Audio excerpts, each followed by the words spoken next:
Okay, so good morning, everybody. Glad to see you. Have a couple of people, at least one new person that's joining us this morning. And where did you go? So Matthew, you want to introduce yourself, please?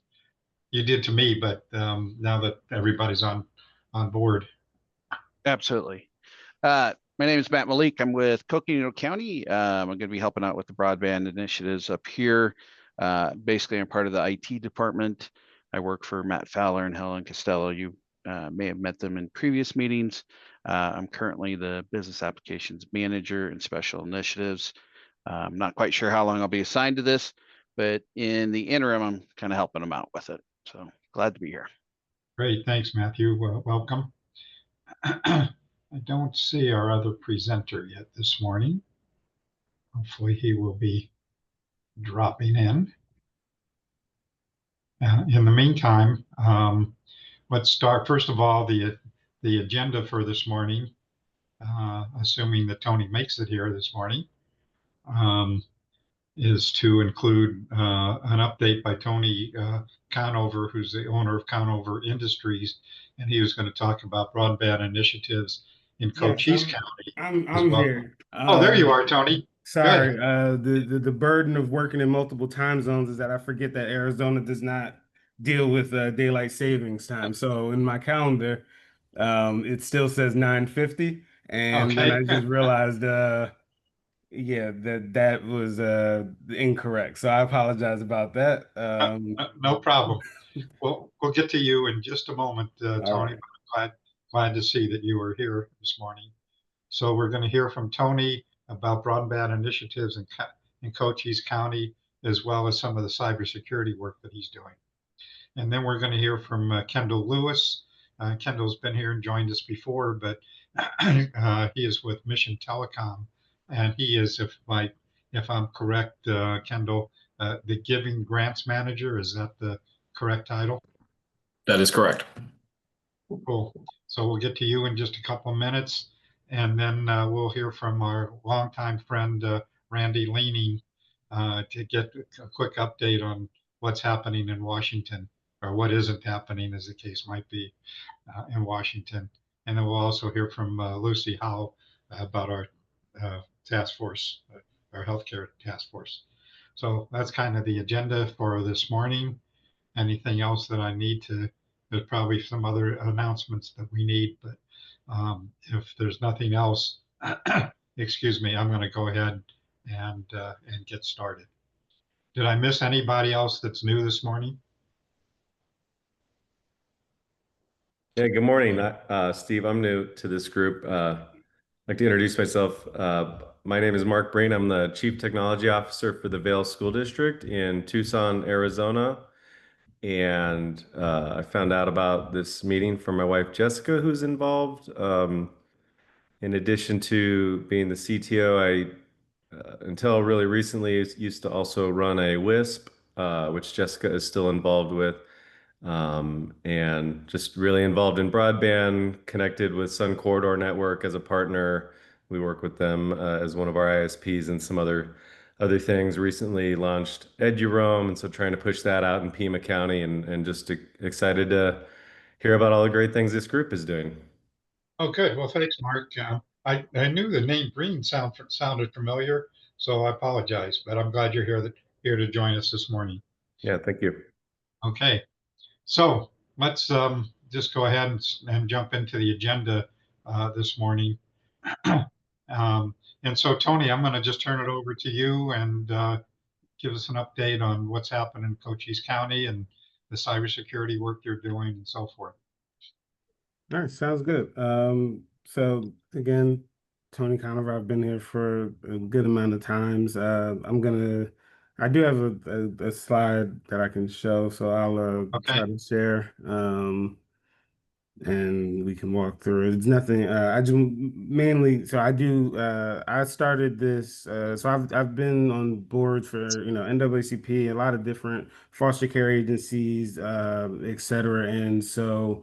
What I've been focusing on, and it should be coming up in a second, is initiatives to bring technology to underserved, mainly children. I do believe in doing it for the adults as well, but children usually are the ones that explain it to their parents. So that's always been our focus, and our mission really has been simple. I give away a lot of laptops and build laptops and show kids how to fix laptops. And in Cochise County specifically, small town called McNeil, I've used that as a pilot. I live uh, like right in the middle of it, right off 191. And so I used their gas station. I know the owner there. We used it as a pilot for Starlink to get technology out there because right before I got there, they were on a maybe HughesNet and their speeds were like, I don't know, 6 megabits per second. And so I was able to bring Starlink there, get them into the hundreds. And right now we're working with the different telecom fiber companies. Um, and the laptops are laptops that I just normally build. I have a lot of spare parts from just years of being in IT. And it's to bring is my goal has always been, and the company's goal is to bridge the gap with the digital divide between people that are in small towns like McNeil. I do branch out to Douglas, and I go up to Sierra Vista here and there, Bisbee. But right now, my main thing is trying to partner with local organizations to help with schools. We have a food pantry and a grocery store and wellness initiatives as well. I believe I spoke to Lucy before. I've spoken to a few of you separately, but it's a lot to take on. But I have a small team that really does help me. There's a local co-op grocery store that does supply. We're coming up with an internet cafe. We are working on the infrastructure part because of the new fiber that's coming in. I decided that I wasn't going to buy another Starlink device. I want to see what the fiber is going for. And my main goal is to try to bridge that gap, but I want to set up tech hubs, and I've heard amazing things from a lot of you guys on these calls, and so I've reached out to you separately, and I've appreciated all the feedback and some of the help that has already come. I've already joined with Aiden as well to sort of get more information on what the digital infrastructure is in Cochise County. I'm working with Elfrida Schools, trying to get in there and bring the mobile hotspots for the kids, which we all know with the grants and all that, how that's going. But I'm doing my best. Right now, I'm funding it out of my pocket, but I do apply to the grants and hoping, I just keep my eye on the radar and just see what things are going on down in Washington and seeing, if there's a little glimmer of hope and things like that and try to just help. So far, I've given out probably 100 just in probably in this year, I've probably given out like 100 different laptops. The mobile hotspot thing was something that was really important because I know how the technology is, and now that Starlink's partnered with T-Mobile, I figured that'd be great. So that's my next big project that I'm working on is to get those. It's just been put on hold for now. Um, but yes, my biggest thing is that exposure creates ambition. And so these kids and families, I should just say, that don't have access to the technology, it's not that they don't want it, they don't have it. And I believe that if we empower them to have it, the odds just go exponential for their potential of actually doing something that can help, either whether they come back to their community and help or they go somewhere else and prosper. Whichever way you want to look at it, that's my goal, is that everybody should have an equal chance, equal opportunity to be able to succeed. And unfortunately, it takes small collectives in order to do that. Even in McNeil, I have a small farm on my property, and then I have like another plot, and we use that to, when we partner with the local farmers there to fund, and not fund, but to fill the stock of our local co-op. So that's basically it. My goal is always just social work. I was a former foster kid. So I know what it's like to not know what's out there and, not having anybody give you guidance. And, so it's very passionate to me. And I've enjoyed just being a part of these calls and talking to you guys. And it's really helped inspire knowing that people will actually care about people in underserved communities. So that is all. Okay. Tony, did you want to talk about cybersecurity at all? Oh yes, cybersecurity is another one. So that's actually part of the technology hub. Sorry, I didn't mean to cover that. So the technology hub, right now it's based out of it's kind of attached to the food bank. We're working on getting a separate location, but it's to teach cybersecurity. So pass keys versus passwords. Getting people educated and understanding that everything that once you put it on the internet, it's gone. It's there forever. There's no such thing as deleting and you lose the internet. And I've worked in many different scenarios where white hats versus black hats versus red hats. So one of those interconnectivities and getting people to understand encryption, BitLocker is one of the first things I try to teach people of how to, protect their hard drives and stuff. But then when it comes to the actual cyber side and putting it out on OneDrive or just anything with email, we are working with and now with AI, it's very difficult because people forget because AI makes it so easy that they forget that it may be encrypted sometimes. And yes, they say they don't keep your data, but they do. And so getting people to understand the importance of your access to locking down your way to operate with technology.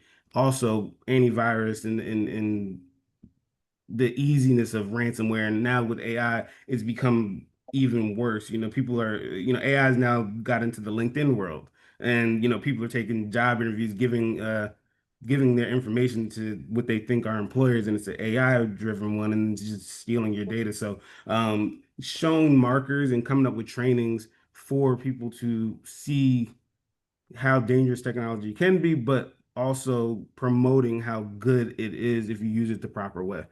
So that's a huge thing, and that's probably more of my focus for 2026. I'll probably shift towards that more. For now, it was just 2025 was about getting people access. 2026 probably is going to be more about actually just focusing on cybersecurity. So I've heard some great things, and I've talked to a few guys about cybersecurity. So yeah, that's another passion of mine, and I would love any resources and thoughts and ideas and to collaborate on how to help bring cybersecurity because that is probably the biggest gap outside of them having the availability with the equipment. Them having the knowledge of the dangers of it, but also promoting the benefit of the technology. Okay. Thank you, Tony. Tony, can you stop sharing, Yep, please? that's what I was looking for my mouse. Sorry. So give me a second here.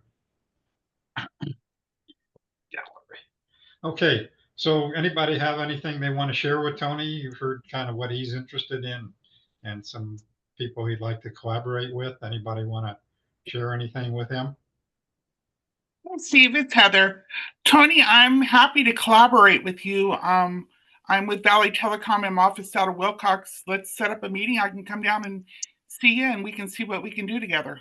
Oh, that'd be great. I just was in Wilcox. I needed to go to the septic place over there. So Well, thank I can you. come to you too, either way. But I'll drop Okay. my info in the chat for you. All right, thank you. I appreciate it. Sounds Tony, great. Thanks, this is Heather. Mala. Tony, this is Mala from the State Library. Mhm. I just wondered if you were in touch with the libraries in your area because many of them would be interested in what you're doing. Yes, actually, I have been in touch with them. I'm in touch with the superintendent of the schools, but also the library there and the local library in McNeil. They were really excited about it, but the funds, what happened with the funds to certain things. So, but yes, I am very much in trying to stay engaged with them as throughout the process. So yeah, I do appreciate it. And normally I look forward to hearing your updates because they're always like insightful to what I know the larger scale is looking like. Oh, that's great, Tony. Thanks for all you do. Thank you. Hey, Lucy? I was just going to say huge thanks. I mean, anybody that gives from their heart and soul, right, through passion based on their experience is a huge force for health hero. I will just say that. So please let's get with me after and see if I can get a little maybe grant, in-kind grant for you and your kiddos, maybe, you know, in terms of like some digital health Okay. stuff.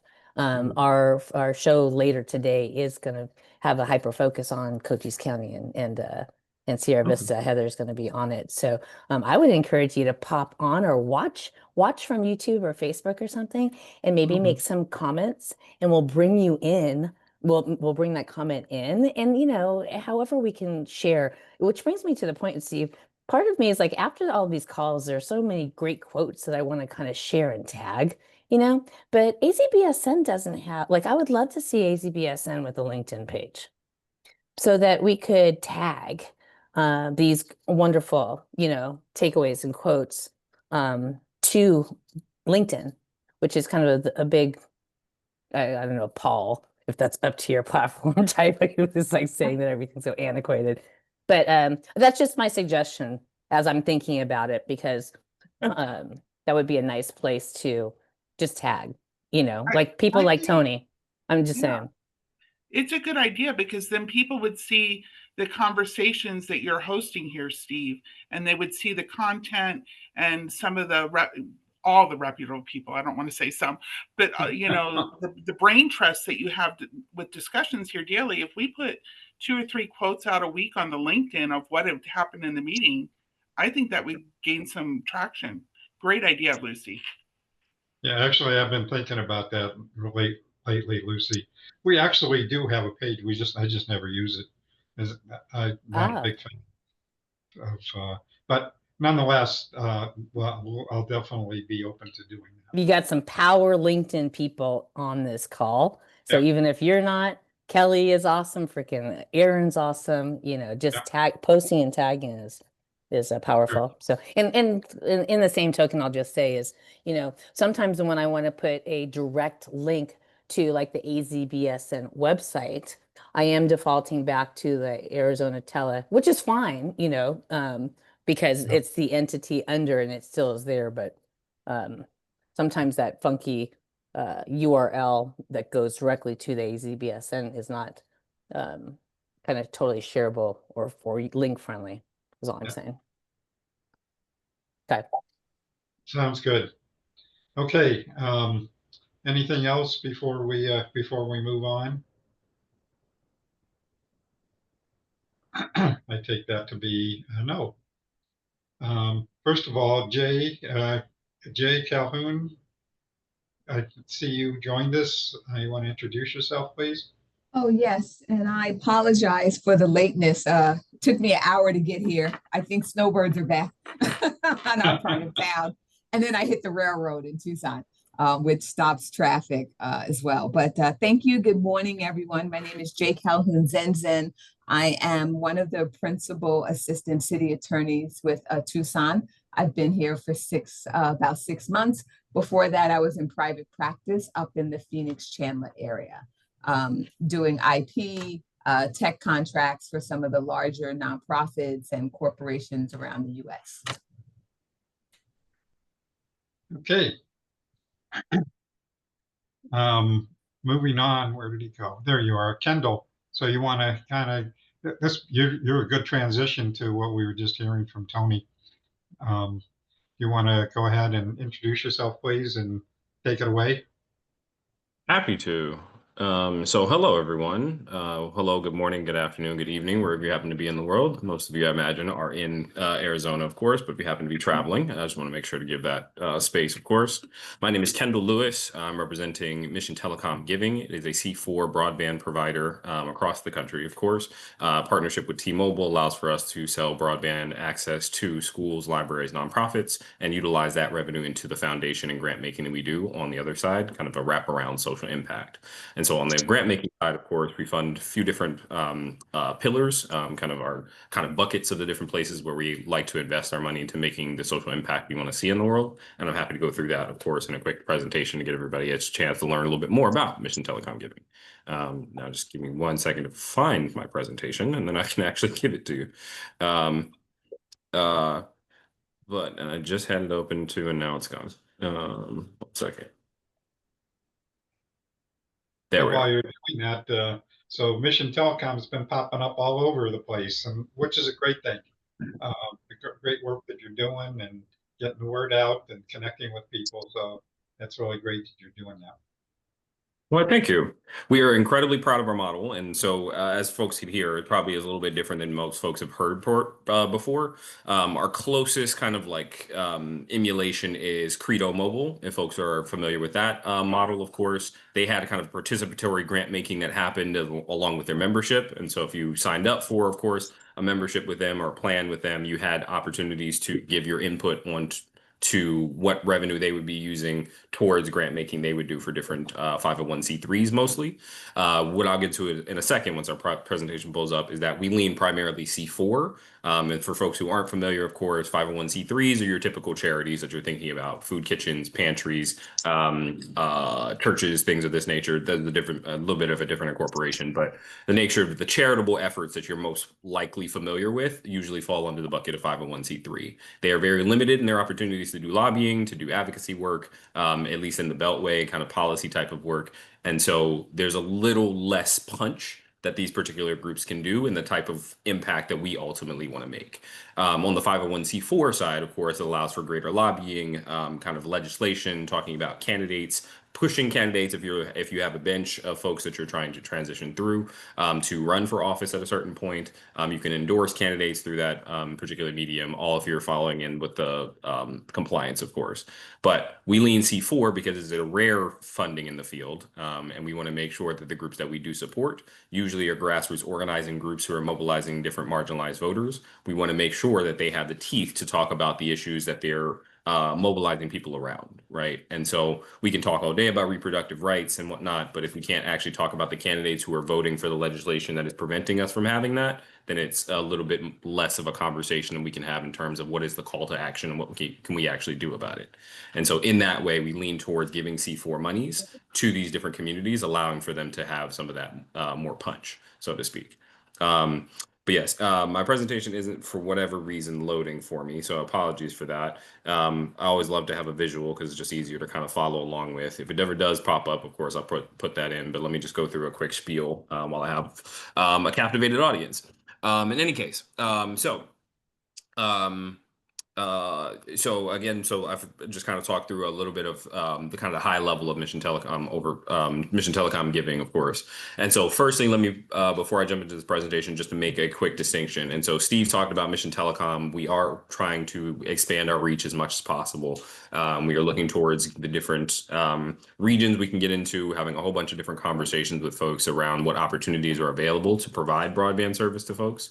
And usually that's housed around mobile hotspots, similar to what I believe I heard Tony speaking to, as well as fixed wireless for, again, those different verticals: schools, libraries, nonprofits, mostly social welfare agencies in that nonprofit sphere.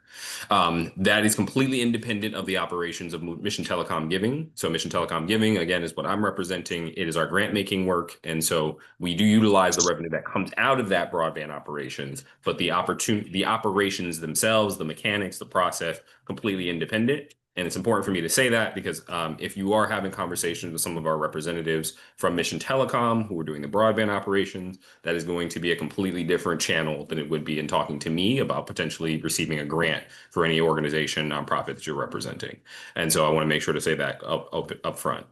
In any case, Mission Telecom Giving, as mentioned, is our foundation work. And so we invest about $4 million per year. We're lucky to do that much. We want to, of course, increase at scale once we are up to scale with our broadband operations. Right now, we're fortunate enough to have a partnership with T-Mobile, which allows for us to continue to to utilize this model. And in that partnership, what it allows us to do is that we have royalties that are coming in from the licensing of our spectrum out to T-Mobile for them to provide the 4 and 5G service I'm sure a lot of us are utilizing.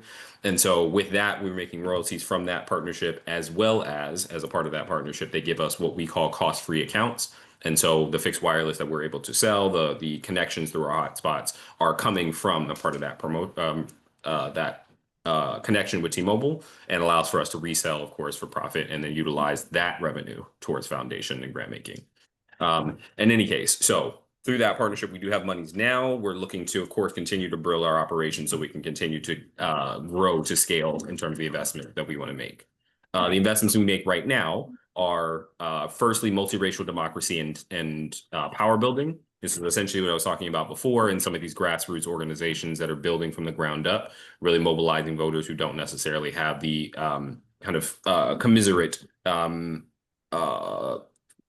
elected representation in either their state, local, or federal representation, of course. And we want to make sure that those groups are building infrastructure for those communities. For example, if anyone who voted in the last general election, of course, the infrastructure for both of those campaigns are now gone, right? The winner, of course, moves into whatever state house that they have now won. The loser, of course, that entire infrastructure is gone. And so in that, if we're trying to make change, if we're trying to build power, if we're trying to allow for the voters that we are desperately needing to civically invest and participate, to still be civically involved and participate, then we need to have the infrastructure in place in these communities in order to have a hub of political orientation, of community building, of what does it look like to make sure that our community is taken care of. And so we want to make sure to invest in those groups who are building that infrastructure in those places. That's one of our groups, of course, or one of our buckets. Particularly, we fund in C4 in that space. Again, for those very same reasons I mentioned before, it's easier to make campaigns, to talk about the various issues with teeth when the C4 money is available. Very rare to find, of course, and we believe that's an asset that we provide to the field. Secondly, is our movement, infrastructure, and innovation.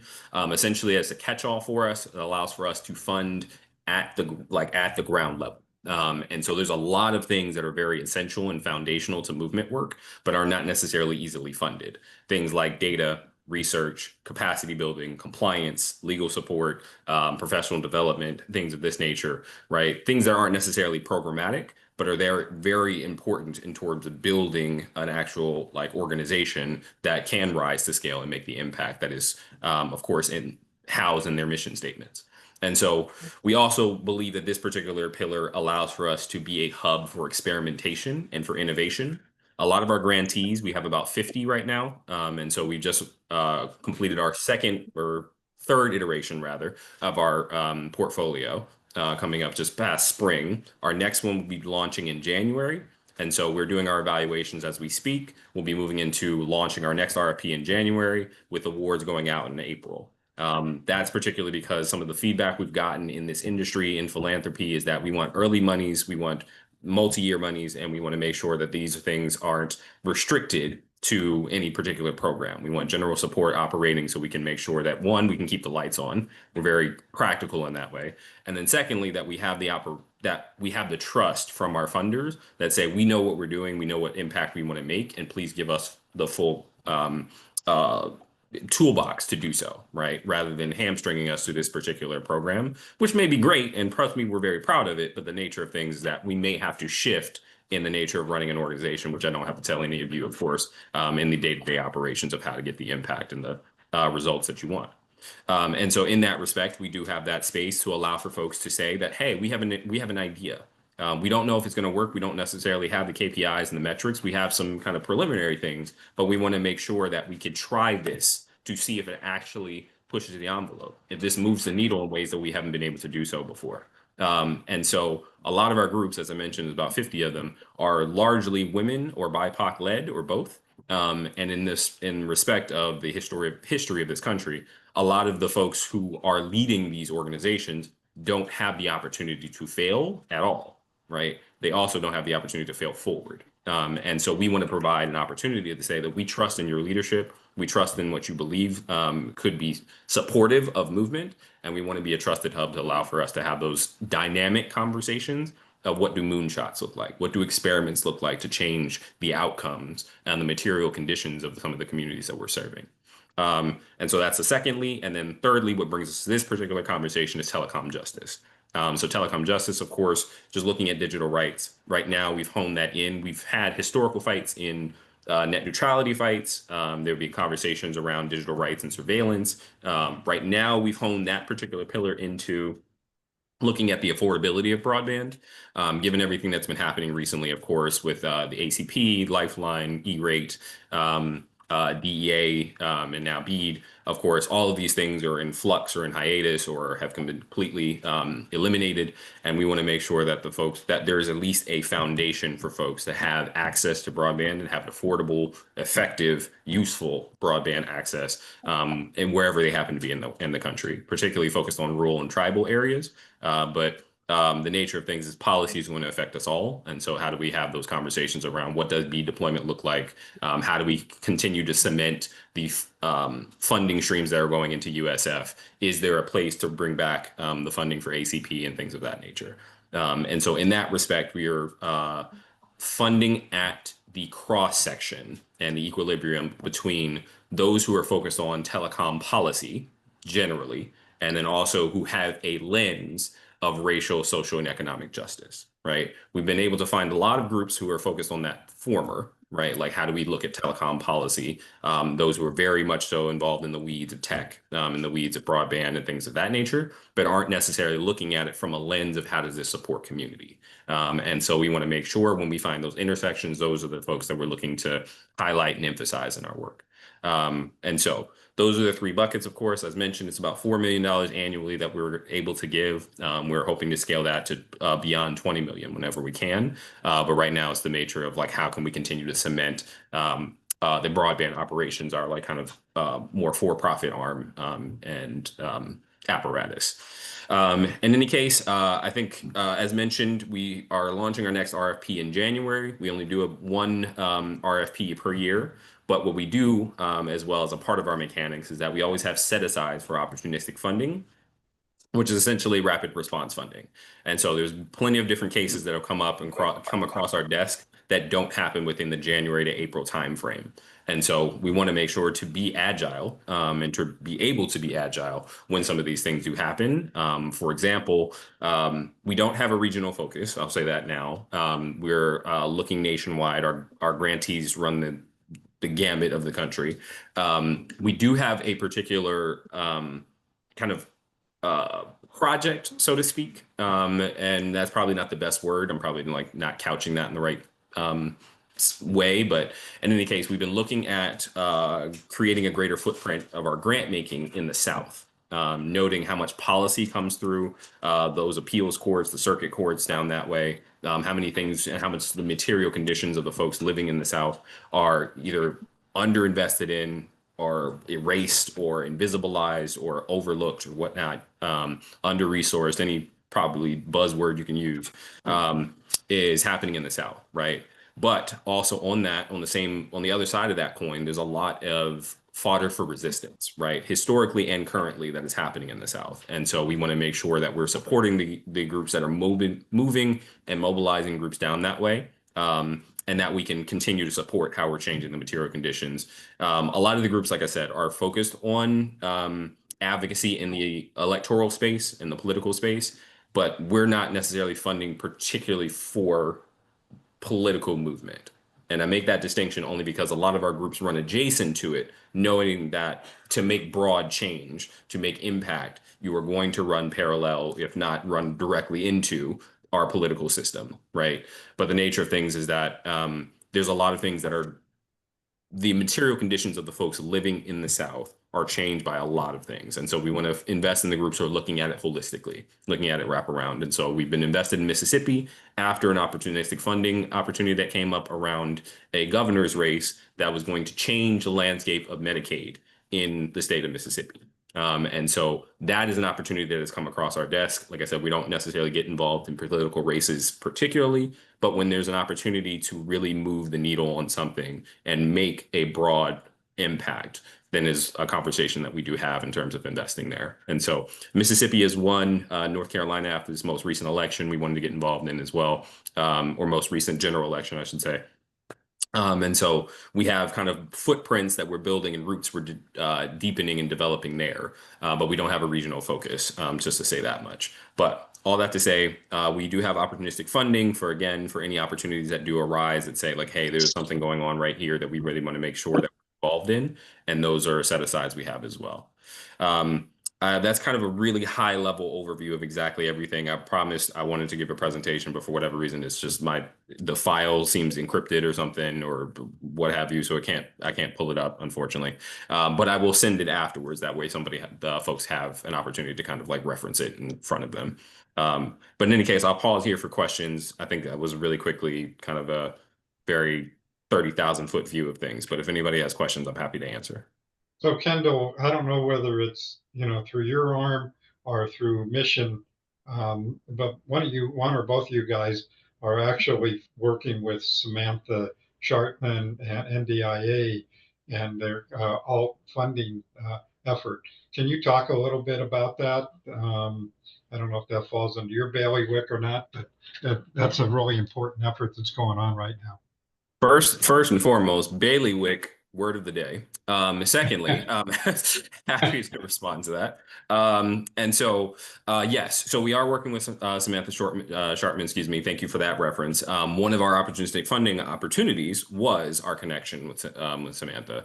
And so in that, Connect Humanity is looking at, I'm sure a lot of you are familiar with already, of course, looking at alternative ways of funding closing the digital divide, right? How do we have opportunities that aren't subjected to grant making and philanthropy and our white tower-ness, of course, and our political wins and how much we shift and do strategic development for 6 months out of the year or an entire year. And folks who are nonprofits are looking like, well, what did we do? Like, well, we'll get back to you in a year. Anyway, but looking at the nature of like, how do we create other channels, other mediums to support the opportunities and the efforts that you all are making. And we were brought to them through, I think, a conversation we had, I think at Arizona. We were most recently there for our staff retreat. We were in Phoenix for a little bit. Some of you, I believe, were in the audience for a conversation we hosted with some of our partners in Arizona. And thank you for all who were participating as a part of that. But in that respect, we had a wonderful conversation with, I believe, Kelly Hoffman and with Ms. Shartman around the nature of what Connect Humanity was going to be looking towards and what they're building and what research they're doing in order to find alternative ways of continuing to establish equity in the digital inclusion space. And so we're continuing to build that way. We just recently offered them a grant in terms of getting them, of course, continuing to cultivate the opportunities and the ideas that they had. And so we're really excited about that partnership and to see what comes from it. So just want to plant the seed, and not sure exactly where this will go. And I am participating with Samantha. She actually presented to this group a few weeks ago. But one of the things that I have raised with them is the fact that we need to look at doing something similar to what they're doing on a state-by-state basis, because we really need to get each of the states engaged in some way, shape, and form of looking at alternative funding solutions. And so I don't know if that is anything that might be of interest to you. If that question is for me, we're 100%. Absolutely. I think we want to, in our part of our philosophy, as mentioned, we were looking looking very deeply, of course, at the intersections of race, equity, social justice, economic justice, and whatnot. And so we're always looking for that. Kind of as a secondary, like kind of an unspoken thing, we understand the nature of this industry and philanthropy and foundation work, that the goal should be, we say, to be working ourselves out of a job, right? The nature of being subjected to foundations having to kind of do this continuous dog and pony show of just like, we're doing great work and we want to be funded to do so, is just unsustainable, first and foremost. And then secondly, it just probably doesn't morally feel great in this kind of context. And we understand that. I think we're really proud of our unique model and what Mission Telecom brings to the space and brings to the field. And we want to look towards being thought leaders of how do we influence our peers to be more like us, to either replicate this model or to just take in some of the practices. I think we're very proud not only of the model itself at like high level view, but also some of the operations and the process that we look through. We want to make sure that we're always an open door to our grantees and understanding how we can best support them. Hence, we've gotten a lot of that feedback of getting monies out early, particularly in an election year, which next year is going to be a very big midterm election year. And so we want to make sure to get monies out early. When we can commit, of course, it varies based on our business operations, but when we can commit to multi-year operation or multi-year grants, we try to do so. We want to make sure that reporting is very limited. And so in that respect, we have our application, which is about 8 questions when we do our portfolio. But we do offer the opportunity if you've already written something for another funder or for another grant proposal or whatnot, you can submit that as well, and we'll read that. You don't have to replicate or generate anything new. And then our end of the year reporting takes the form of a Zoom call. And so we invite each of our organizations into a Zoom call for an hour. We have a very dynamic conversation about what the last year has looked like. We take all the notes, of course. It's literally myself and my grants director who are running the foundation element. Our organization is about 19 strong. Those who work full time on the grants, Mission Telecom Giving, are myself and my grants director. And so we are happy to take on that burden to make sure that you don't. And so in that respect, we understand the nature of running a nonprofit, running any organization. You're wearing 50 million hats and none of them fit. But you have to in order to make the impact that you want to make in this world. And so in that respect, the role that we play, we try to make so it's a very light touch and that we are the pit stop on the NASCAR race that you're trying to get to the finish line. And so you need to be here for less than 10 seconds and you can move on to do the wonderful work that we know that you need to do. And so we're happy about our model, we're happy about our practices, and we want to be influencing as much as we can our peers to do and replicate some of these things. Right. Go ahead, Lucy. Very, very, very quickly. So you mentioned a grant period, January through April, but also set asides for rapid response funding. And you mentioned 4 million per year looking to grow on your behalf. But did you mention the kind of average size gift? And is that different if you were in the standard process of the January through April versus like set asides, like maybe something that you just did for Samantha? That is a great question. So the average for the portfolio is about 56,000. And so we've been trying to increase that with difficulty. So our previous portfolio just last year was about 33 or 34. We've expanded to 50 now for our most recent portfolio. That was actually incorporating a lot of the folks that we had received as a part of a rapid response opportunity, incorporating them into our main portfolio. And so in that respect, of course, increasing the numbers, increase the amount of money we could give out. And so our average grant size went down from where it had been previously. Of course, like we said, we're looking to scale so we can continue to raise not only the breadth of people that we do support, but the depth of which we can support them by giving them higher grant amounts, of course. And that's in a 1 year period, about $50,000 a month for a 1 year period. And sometimes you would look at a multi-year type of deal if it's like systems changing and really mission aligned. Yes. So Yeah. in that respect, and to that answer, so I think I heard 50,000 a month. I wish we could do Oh, that. no. 50,000 a year. Yeah, no.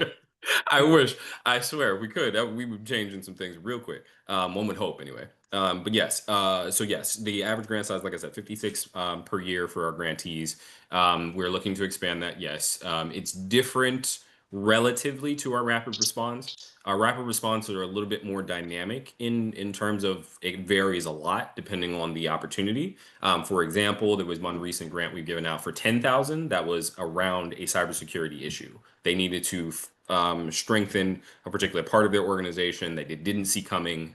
It's now been in the crosshairs of their administration. They want to make sure to lock this up so it's not a particular issue for them. And so all they needed and asked for was the 10,000 that was going to make a real material difference for them. And so that was an easy kind of sell and conversation we had. We really supported what was happening for them and then be able to support them in that way. Another was for 75,000. Different issue, different impact, different scale of what things were happening. We had a whole conversation with our grants committee, which kind of oversees our review process and evaluations. And so while the day-to-day administration of things are myself and my grants director, of course, we have a wonderfully involved bold and risk tolerant board who are involved in our conversations about thinking about who we're bringing into and who we're investing into. And so they help us to kind of give a greater 360 view of who the organization is and how we can best make this impact. So it does vary in terms of the average grant size. The multi-year piece, we had a recent example prior to 2024. We had our RFP in 2023. We decided to just renew without a further conversation with some of those groups, just to make sure they're going into an electoral year. We know that there's a lot of boom and bust and whatnot. We just want to make sure that they knew that we were still supporting them, especially in this time. And so when we can, we try to make sure that we can kind of dot our I's and I was going to say cross our I's and dot our T's. That's not the right way, but I had it right. Anyway, so we're going to dot our I's and cross our T's to make sure that we can support when we can. But it's an internal conversation if we have the opportunity, the resources to do multi-year. But again, as we build to scale, that will become a pillar of how we do things. Yes. Okay. Any other? Go ahead, Christy. So I was wondering, you talk about a lot about the 4 groups. Do you work with 170C1s at all? I'm not familiar. I don't believe we've had any come through. So I could be wrong, but I don't think so. Okay, is that an absolutely not, or do you just never have before? I just never have. So I wouldn't say no offhand. No, I just don't think we've had an opportunity to. Okay. And also if we have a project that we're not quite sure if it fits, are you open to having a conversation before we actually go and fill out that whole grant application?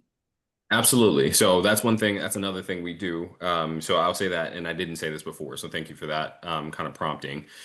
So the way to get in touch with us, if it's not through this medium, of course, and so I can leave my email and whatnot. We usually have our main channel is on our website. And so on our website, there's an interest form that folks fill out. We ask them to, again, very limited, essentially just ask for the name of your organization, what incorporation status you have, 501c3, 501c4, or different opportunities that may not necessarily be on our kind of main radar or purview.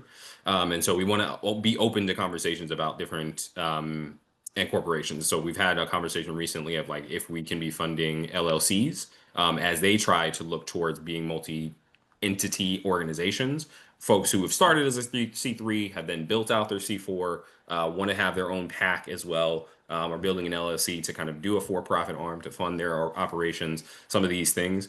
And so if there are particular circumstances or special circumstances like that, there is a place on that interest form to let us know and that we can continue to have a conversation like I believe you're raising now, Christy, of just like, well, there's something different about us, but we do think that we're still in alignment with the Mission Telecom Giving's theory of change and whatnot. And then there was another piece I wanted to raise as well in terms of the mechanics and process. You mentioned the interest form. It escapes me, but if it comes back to me, I'll jump back in. But did I answer your question, Christy? I had ADHD as well, Steve, kind of like trying to figure out how to orient my brain. Yes, thank you. And I think I'm starting to think that the rest of the world, we all just know how to navigate the ADHD brain now because we're all so incorporated together. That part. Kendall, can you just take a minute? I know, again, you got your Mission Telecom, which is a little separate, but can you just explain to people quickly about the relationship with T-Mobile? And I think your service is like $30 a month or something like that. Can you just briefly explain that to people? Because that's a really great model. Absolutely, happy to. So this is slightly out of my purview, and so if I don't explain it directly, I would ask no one quote me on this. But I can get you in touch, of course, with our broadband team who can best kind of polish out some of the places I may blemish. But in that respect, our broadband operations, of course, yes. So we've been launching around the conversations that have been happening around E-rate. And so particularly, like I said, our offerings are usually our mobile hotspots. We can put SIM cards into different devices. We don't have devices just yet. We're continuing to look out to build that. We just finalized our settlement with T-Mobile. That contract conversation was ongoing for years now. And so we finally come to a settlement piece where we understand exactly where they sit, where we are, and we're building out our operations beyond that. or at least now with more clarity that we can. So the partnership with T-Mobile has been a little precarious, to be quite honest, it seems like. But we've been able to now land on a space that we feel decent about, that we can provide offerings to our prospective clientele and customers, of course. I believe there was a special at one point that was $7 for Lifeline recipients or for E-rate. I can't recall exactly. I make sure to get that information to you so I don't give you wrong information. I think you're right, Steve, that at one point it was kind of a $30 offering. I think we've lowered it since, depending on different circumstances. But again, I don't want to give you information that's not correct. And so I'll connect you with the person that you should, and then be able to get out information to everybody so they have it in front of them. Sounds great. Thanks. Any other quick questions for Kendall before we move on? This is Marla. I'd just like to add to what Kendall said. It is actually to bridge the gap between the E-rate applications for this year, because they had the rug pulled from under their feet after the application went through. So if, for example, the library applied for hotspots and their monthly bill was $100, and they were at 90% discount, they would be paying out of their pocket only $10. And that's the rate at which Mission Telecom is going to offer them the service until the end of their year, which is June 30th of 2026. So this is just to bridge that gap, because they had already budgeted for it, they'd already applied for it. Correct me if I'm wrong, Kendall, but that's how I understood it. And I think that's what they're going to do for this year for the applicants. Again, it's only for, this rate is only for the anchor institution, schools and libraries that have put hotspots on their application for this year, that is 2025-26. For those who are wondering, Mala, yes, Mala is a plant, and yes, we're paying them very handsomely. But no, but yes, that is absolutely correct. And so, thank you so much for kind of explaining that much better than I could. But yes, and so that is the conversation we've had around E-rate. We do want to provide kind of that grounding discount to allow for folks to have an affordable rate for their programs. Okay, time to move on. Kendall, thank you very much for being here. Very informative. I'm sure you're. Oh, Mike Rohrbach, you got your hand raised, or is that clapping? Yes. Can you hear me? I can. Yes. Kendall, nice to see you again, and to get a chance just to tell you that I have very, very close connections to Cochise County, where I used to live, and would very, very much like to see whether I can connect you and Aaron to the Bisbee Boys and Girls Club, and see whether we might be able to establish something there. That sounds like a plan. Mike would love to chat. Okay. Anything else, Okay, Mike, before we move on? let's see whether you and Lubna can get in touch with me and we can talk about some details. Sounds like a plan. Okay, time to move on. Kendall, thanks for being here. Great info. Appreciate it. Look forward to continued relationship with you.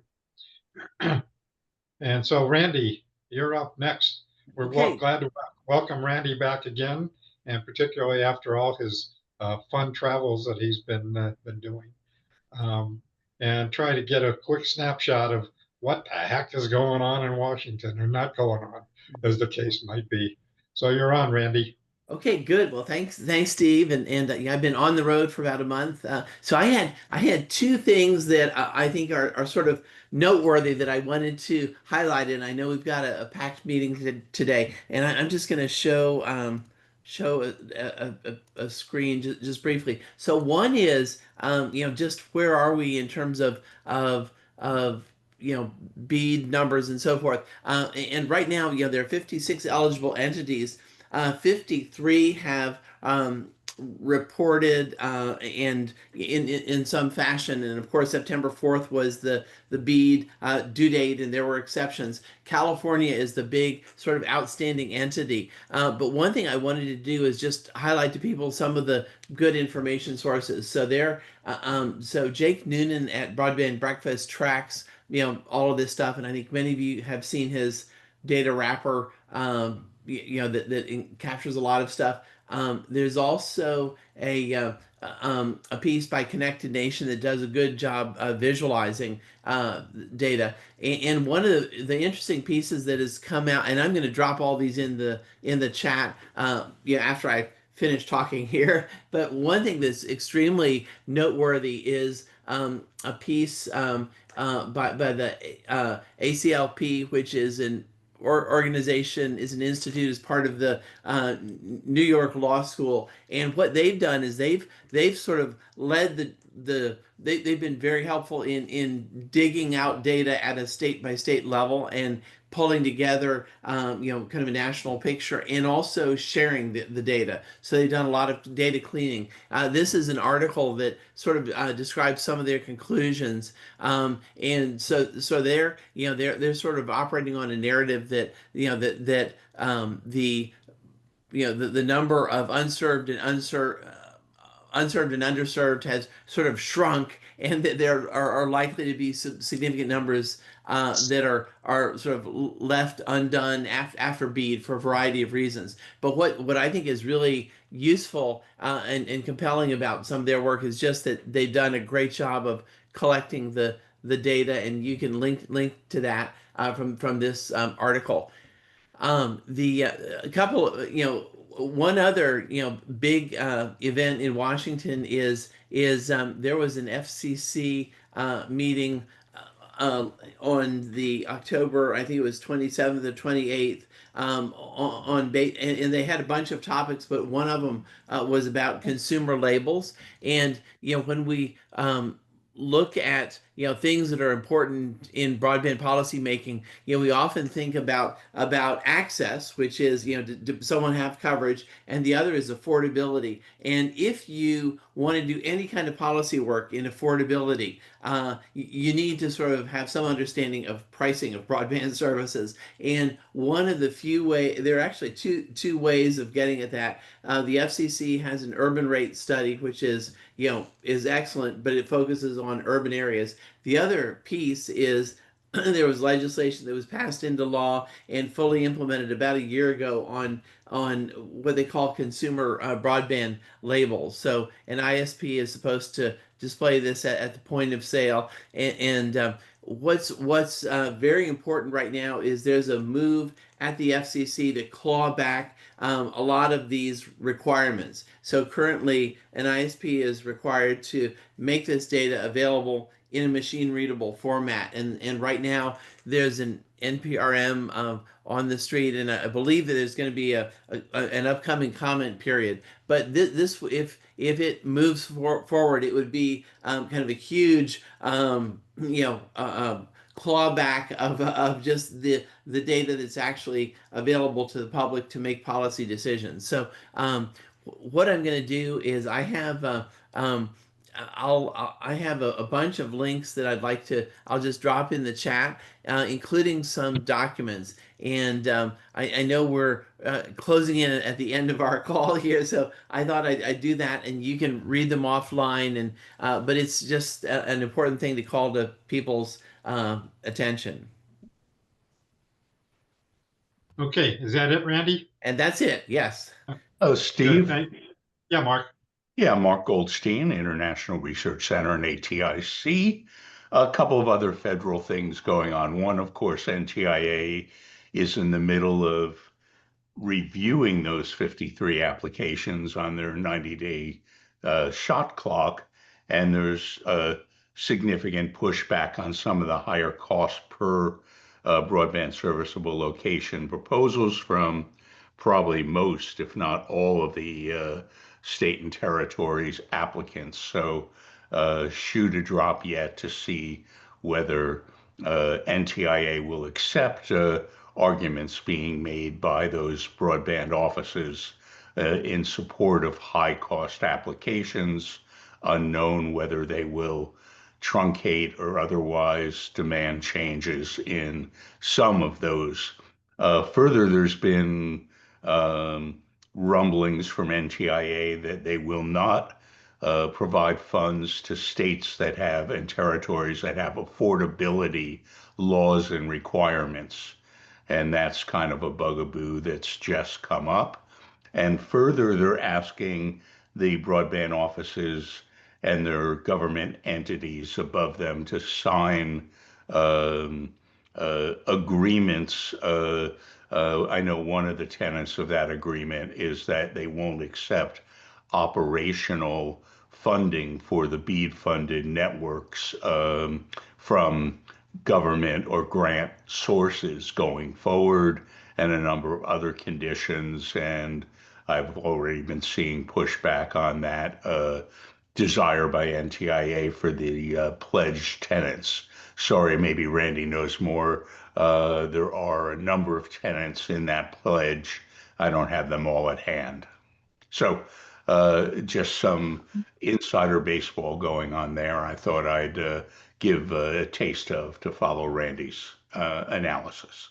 Right. And Mark, just a quick comment too. That the whole thing of pledging not to accept other funds is a huge lightning rod, and I completely agree with you. And I think that's sort of just happened, and it's but yeah, I think that's we'll see how that plays out. But that's a big deal for a lot of people. Thanks, Randy. We need to move on because we're just about out of time. So, Mark, a good transition. You got at least a couple of announcements that I know you want to make. Oh, sure. Thanks, Steve. I put two things in the chat. One is that ATIC's final board meeting will be next Wednesday at noon, all virtual. Obviously, invite any interested parties to join us for that.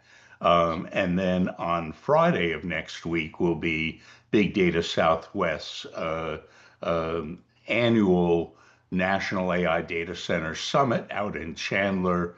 And as part of that, we will again have a ATIC breakout meeting for broadband providers in the afternoon at 2:00. That is free to come on site and then stay for the balance of the conference and the reception, or attend virtually. Additionally, there's a code that I put in the chat for any that want to attend the full day of the conference at half off the $495 attendance fee. Interesting conference, though. If you do come for the broadband provider working group meeting on site, you can catch a session or two following for free and the reception. Thanks. Okay, thanks, Mark. And Lucy, last but not least.